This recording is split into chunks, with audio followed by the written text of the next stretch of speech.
옛날 중국의 잔인한 제후들은 죄수를 고문할 때 손발을 묶은 채로 밤이고 낮이고 물이 똑똑 떨어지는 주머니 밑에 세워놓았다. 끊임없이 머리에 떨어지는 물방울 소리는 점점 망치질 소리처럼 커지면서 죄수들을 미치게 만들었다. 똑같은 방식의 고문이 스페인 종교재판과 히틀러 치하의 독일 강제 수용소에서도 자행되었다. 걱정은 끊임없이 똑똑 떨어지는 물과 같다.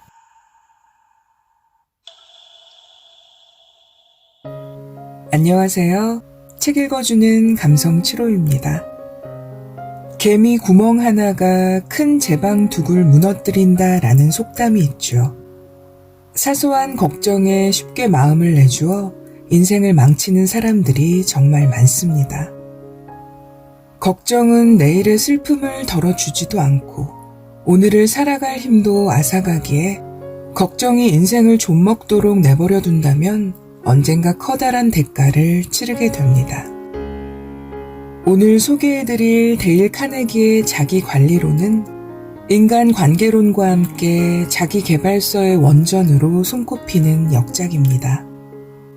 저자는 성인들에게 화술과 인간관계를 가르치면서 걱정이 모든 인생 문제의 주 원인이자 자기관리의 핵심 요소임을 깨닫고 준비 기간을 포함해서 7년에 걸쳐 이 책을 집필했습니다. 자기관리론에는 걱정하는 습관을 떨쳐내게 해줄 검증된 방법과 실천법이 제시되어 있는데요. 데일 카네기가 활동하던 20세기 초부터 한 세기에 걸쳐 효과가 입증된 방법들로 이 책은 국내에서 유일하게 1948년 초판의 10부까지를 고스란히 담은 오리지널 초판 완역본입니다. 이 시간에는 제3부 걱정이 나를 망치기 전에 걱정하는 습관을 없애는 법의 내용을 간추려서 소개해 드릴 텐데요. 지금의 나를 넘어 보다 행복한 인생을 꿈꾸는 모든 분들께 도움이 될 수 있기를 바랍니다.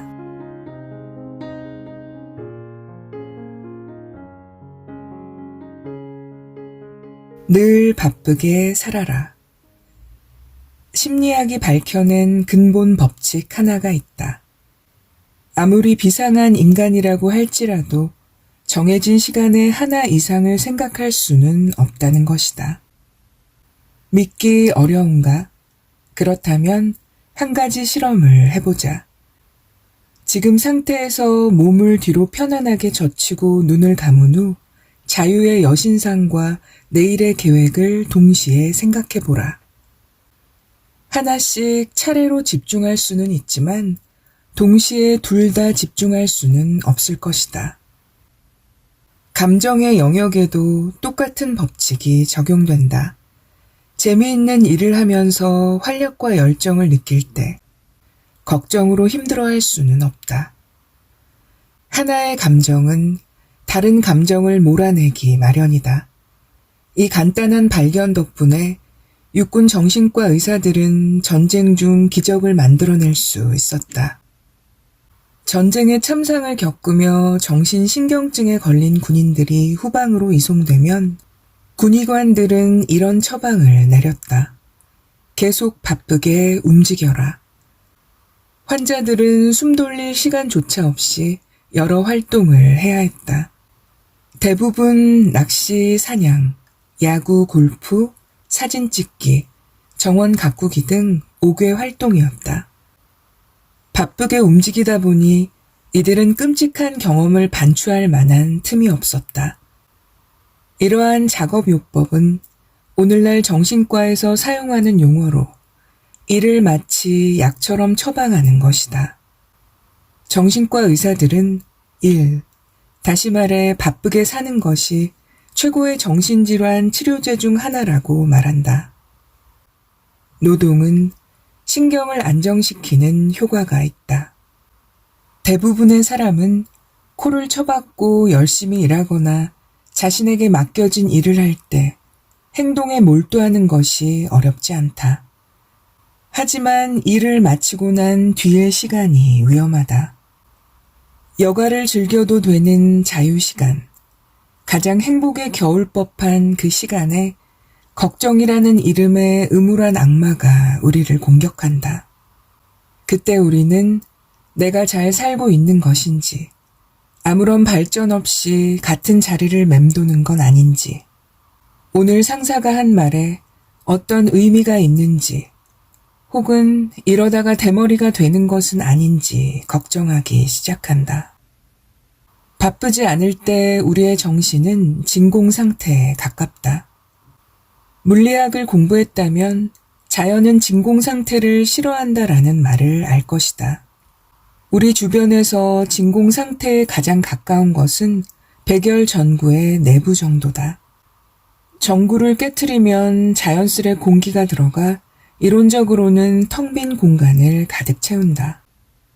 텅 빈 정신도 채워지기 마련이다. 무엇으로 채워질까? 보통은 감정이다.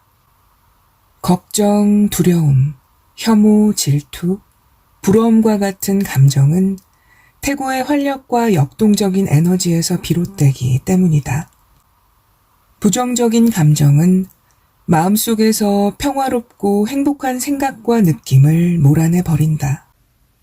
컬럼비아 사범대학 교육학과의 제임스 머셀 교수는 이것을 명확하게 표현했다. 걱정에 지쳐 쓰러지기 쉬울 때는 열심히 일하는 순간이 아니라 일과를 마친 다음이다.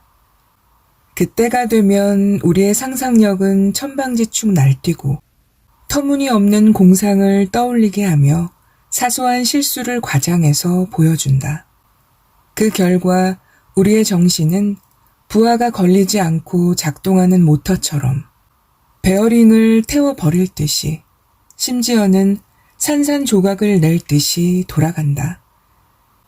걱정을 치료하는 방법은 건설적인 일에 몰두하는 것이다. 비참해지는 비결은 자신이 행복한지 아닌지에 대해 고민할 여유를 갖는 것이라고 조지 버나드 쇼는 말했다. 굳이 그런 고민을 할 필요가 있을까? 소매를 걷어붙이고 부지런히 움직여라. 그러면 피가 돌기 시작하고 정신이 번쩍 날 것이다. 머지않아 몸속의 긍정적인 활력이 치솟으면서 걱정을 몰아낼 것이다. 바쁘게 일하고 그 상태를 유지하라. 가장 저렴하면서도 효과 높은 약이 바로 이것이다. 딱정벌레 때문에 쓰러지지 말라. 우리는 종종 인생의 커다란 재난에는 용감히 맞서지만 사소한 문제들, 성가신 골칫거리들 앞에서는 쉽게 쓰러진다. 콜로라도주 롱스피크 비탈에는 거대한 나무의 잔해가 있다. 식물학자들은 나무의 나이를 대략 400년 정도로 추정한다. 콜럼버스가 신대륙을 발견했을 때부터 자리를 지켜온 이 고목은 그간 14번이나 벼락을 맞았고 400년 동안 겪은 눈사태와 폭풍은 셀 수도 없다. 이 나무는 모든 시련을 견뎌냈지만 결국 딱정벌레 무리의 공격을 받아 쓰러지고 말았다. 딱정벌레들은 나무 껍질을 뚫고 속으로 파고들었다. 미약하지만 끊임없는 공격이 계속되면서 나무는 점점 힘을 잃었다. 결국 오랜 세월을 한 자리에 서서 벼락과 폭풍에도 끄떡없던 숲의 거인은 사람이 손가락으로 눌러 죽일 수 있을 만큼 연약한 딱정벌레에게 무릎을 꿇고 말았다. 우리의 모습이 이 숲의 거인과 비슷하지 않은가? 삶의 폭풍과 산사태와 번개가 몰아치면 어떻게든 버텨내지만 걱정이라는 딱정벌레에게는 쉽게 마음을 내주고 있지는 않은가. 손톱으로 톡 눌러 죽일 수 있을 만큼 조그만 딱정벌레에게 말이다. 걱정이 나를 쓰러뜨리기 전에 걱정을 쫓아버리고 싶다면 무시하고 잊어야 할 사소한 일로 속상해하지 말라. 사소한 일에 신경 쓰기에는 인생이 너무 짧다는 사실을 기억하라. 평균의 법칙을 적용하라. 걱정으로 노심초사하는 대신 평균의 법칙을 적용하여 자신의 걱정이 정당한지 따져본다면 걱정거리의 90%를 즉시 줄일 수 있다. 세계적인 보험사인 런던의 로이즈는 실제로 일어나지 않을 일에 대해 걱정하는 사람들의 성향을 간파해 큰 돈을 벌어들인다. 그들은 사람들이 걱정하는 재난은 일어나지 않는다는 쪽에 내기를 건다. 다만 그것을 내기라고 부르지 않는다. 대신 보험이라는 이름을 쓴다. 그러나 이것은 평균의 법칙에 근거한 내기가 맞다. 로이즈는 200년에 걸쳐 지속적으로 성장해 왔으며 인간의 본성이 바뀌지 않는 한 앞으로도 5000년은 더 호황을 누릴 것이다. 사람들은 재난에 대비해 신발이나 배, 편지를 봉하는 밀랍의 보험을 들지만 평균의 법칙에 근거해서 따져보면 그런 재난은 일어나지 않는다고 해도 좋으니 말이다. 엘 스미스가 뉴욕 주지사였을 때 정적들의 공격을 받으면 이렇게 대답하는 것을 들었다. 기록을 한번 살펴봅시다. 그런 다음 사실을 제시했다. 앞으로 어떤 일 때문에 걱정하게 된다면 그의 현명한 조언을 따르기로 하자. 기록을 살펴보고 우리를 안절부절 못하게 만들 만한 근거가 있는지 따져보는 것이다. 걱정이 나를 망치기 전에 걱정을 없애려면 기록을 살펴보라. 그리고 스스로에게 자문하라. 평균의 법칙에 따르면 내가 걱정하고 있는 일이 일어날 가능성은 얼마나 되는가? 피할 수 없는 일이라면 자동차의 타이어가 길에서 그렇게 많은 충격을 받으면서도 버틸 수 있는 이유는 무엇일까? 타이어 제조업자들은 길에서 받는 충격에 저항하는 타이어를 만들어 보았다. 하지만 얼마 쓰지도 않아 타이어가 갈기갈기 찢어졌다. 그 후 제조업자들은 충격을 흡수하는 타이어를 만들었다. 그제서야 타이어는 제 기능을 했다. 당신이나 나도 마찬가지다. 삶이라는 험준한 길을 가는 동안 충격을 흡수하는 방법을 배워야만 좀 더 길고 편안한 여행을 즐길 수 있다. 상식적으로 볼 때 이미 어떤 일이 벌어졌고 돌이킬 수 없는 상황이라면 안 될 일을 가지고 애쓰지 말아야 한다. 나는 이 책을 쓰면서 미국의 유명한 기업가를 수도 없이 인터뷰했다. 내가 놀랐던 것은 이들 중 정말 많은 사람이 불가피한 일은 그저 받아들일 따름이며 걱정과는 동떨어진 삶을 살아간다는 사실이었다. 그렇지 않았다면 이들은 과도한 스트레스로 벌써 쓰러졌을 것이다. 전국적인 체인망을 가진 페니스토어의 설립자 J.C. 페니는 말했다. 전 재산을 잃어도 걱정하지 않을 겁니다. 걱정해봐야 얻을 게 없다는 것을 알기 때문이지요.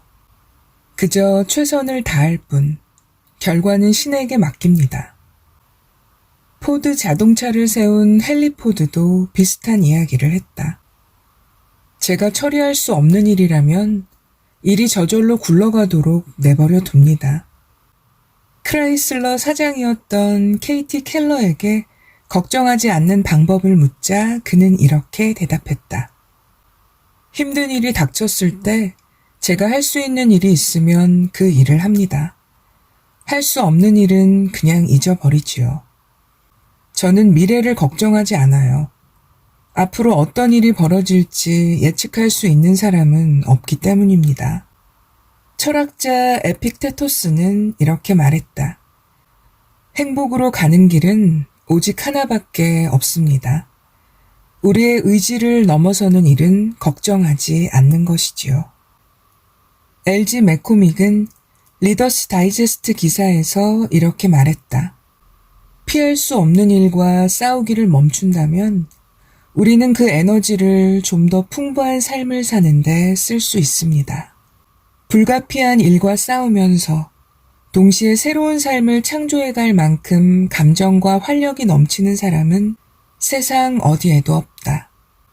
이것 아니면 저것을 선택해야만 한다. 인생에서 진눈깨비 폭풍을 피할 수 없을 때 몸을 구부리든지 아니면 버티다가 부러지든지 둘 중 하나다. 어쩔 수 없는 상황이라면 우리는 아무리 커다란 재난과 불행을 만나더라도 견뎌낼 수 있다. 과연 그럴 수 있을까 의구심이 들겠지만 우리 내면에는 놀라울 만큼 강력한 힘이 있어서 그 힘을 사용하기만 한다면 어떤 시련도 이겨낼 수 있다. 우리는 생각보다 강하다. 피할 수 없는 일이라면 받아들이라. 걱정을 손절매하라. 벤저민 프랭클린은 7살 때 평생 잊지 못할 실수를 저질렀다. 호루라기를 좋아했던 그는 장난감 가게에서 가격도 묻지 않고 동전을 탈탈 털어 호루라기를 샀다. 그는 70년 후 친구에게 보낸 편지에서 이렇게 밝혔다. 어찌나 좋던지 집안 곳곳에서 호루라기를 불고 다녔어. 그런데 형과 누나들이 호루라기를 원래 가격보다 너무 비싸게 샀다면서 놀려댔다네. 결국 나는 속상해서 울고 말았지. 세월이 지나 세계적인 인물이 되고 프랑스 대사로 부임했을 때까지도 프랭클린은 호루라기를 비싸게 샀던 일을 잊지 못했다. 그때 분함은 호루라기로 얻은 기쁨보다 훨씬 컸다네. 하지만 이 일로 얻은 교훈을 생각하면 결코 비싼 값을 지불한 것이 아니었다. 어른이 된 다음 세상을 알게 되고 사람들의 행동을 보고 있자니 지나치게 비싼 값으로 호루라기를 사는 사람이 수없이 많았다네. 그래서 나는 인간의 불행이란 어떤 것의 가치를 제대로 판단하지 못한다는 것. 다시 말하면 호루라기를 사는데 지나치게 많은 대가를 지불하는 것에서 비롯된다는 사실을 깨닫게 되었지. 진정한 마음의 평화를 얻는 비결은 올바른 가치 판단이라고 믿는다. 그리고 우리의 삶이라는 관점에서 어떤 것이 가치가 있는지를 기준으로 삼는다면 걱정의 절반이 즉시 사라지리라고 생각한다. 따라서 살면서 좋지 않은 일에 더 많은 비용을 지불하게 될지도 모른다는 기분이 들 때 잠시 멈추고 자신에게 3가지 질문을 해보라. 첫째, 내가 걱정하는 일이 나에게 정말 중요한 일인가? 둘째, 어느 시점에서 나는 이 걱정을 손절매하고 잊어야 할까? 셋째, 이 호루라기를 사기 위해서 내가 지불해야 할 대가는 정확히 얼마인가? 이미 가치에 비해 너무 많은 대가를 치른 것은 아닌가? 톱밥을 다시 켜지 말라. 나는 오랜 진리를 새롭고 선명하게 말하는 재능을 가진 사람들을 존경한다. 고 프레드 플러쉐드가 필라델피아 블러틴이라는 잡지의 편집장으로 일할 때 대학 졸업반 대상의 강연에서 이렇게 물은 적이 있다. 여러분 중 톱으로 나무를 켜본 사람은 손을 들어볼까요? 대부분이 손을 들었다. 그는 다시 물었다. 그러면 톱밥을 켜본 사람은 있나요? 그러자 아무도 손을 들지 않았다. 쉐드는 이렇게 말했다. 물론 톱밥을 톱으로 켤 수는 없지요. 이미 톱질은 끝났으니까요. 과거도 마찬가지입니다. 이미 지나고 끝나버린 일들을 걱정하는 것은 톱밥을 다시 켜려는 것이나 마찬가지입니다. 과거를 건설적인 방향으로 만들 수 있는 방법은 단 하나뿐이다. 잘못을 침착하게 분석하고 교훈을 얻은 다음 잊어버리는 것이다. 나는 이 말이 진실임을 안다. 과거에 연연하지 말라. 톱밥을 다시 켜지 말라.